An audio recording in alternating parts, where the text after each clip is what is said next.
I've got an analogy about film school and tennis players. So I knew someone who years ago went to film school, and the first year of their course there was about 1,500 people on it, and they're over in the States, and they got given an assignment to watch 2,500 films. And they're watching all kinds of films. They're watching North Korean rom-coms through to Indiana Jones, over to Norwegian dramas and Charlie Chaplin films. And then they've got to write a small report on each film.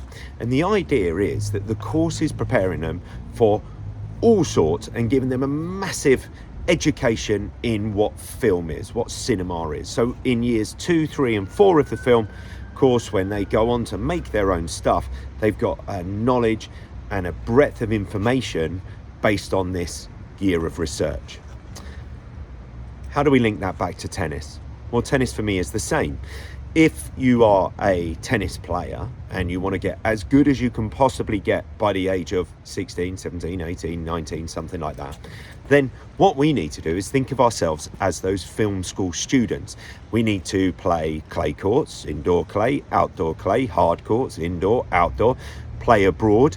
We need to play injured, we need to play doubles, we need to play club doubles, we need to play old people, left-handed people, people who slice, people who hit topspin. We have got to play everything. And if I kept on going, this video is going to end up longer than Ben-Hur. But if we have that knowledge and if we have that depth of knowledge, then we're kind of putting our players and our kids in the best possible position to go on and do well at tournaments, because nothing they see will be new by the time they get to the age of 15, 16, 17, 18. In fact, they probably would have experienced it and they can pull on from somewhere of what's going on. And I think we need to be a bit careful. Where we live in Surrey, sometimes we see players who are funded by the LTA and things, and they're playing on indoor acrylic. They're largely playing the same opponents. In fact, one player I looked up recently has played the same person 6 times this year, all indoors, when in fact the reality of tennis is 90% of the tour is outdoors, 65% of the tour is on clay. So if we're not having outdoor clay as part of our training, then we're not really training for what is possibly the outcome when we're older. Most play in this country is outdoors, so we need to know how to play in freezing cold weather. We need to know how to play with the winter sun there and deal with rain delays.